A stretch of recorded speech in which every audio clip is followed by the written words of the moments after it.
Hi, I'm Angie Nash. Today we're going to talk about how I developed an interest in BDSM. This is actually one of my favorite stories to tell.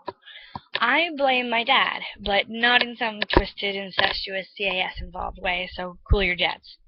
For starters, one of my dad's favorite sayings when I was growing up was, "Whip me, beat me, just don't bore me." Enough said?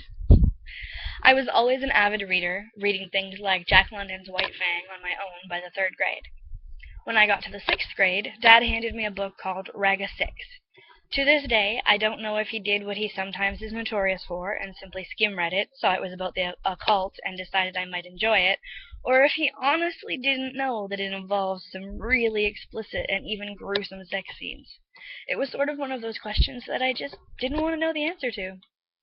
I was definitely turned on by said scenes, but to be honest, I can remember having what I can now describe as master-slave fantasies when masturbating at the ripe age of 8.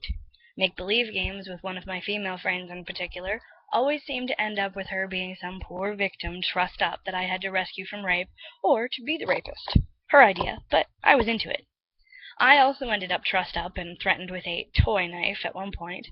Besides the fact that it scared the hell out of me, it was certainly scintillating.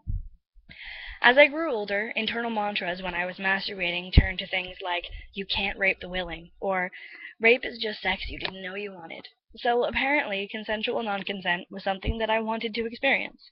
This has been going on since about age 16. My first lover was mostly vanilla. A little light hair pulling and gentle spanking were about as far outside of normal as we got, though we did swing with another older couple. My first attempt at anal was with these two guys, but they were both a little too impatient, so I tapped out. Too much pain. Fast forward to age 22, when I started dating who I will describe as the love of my life.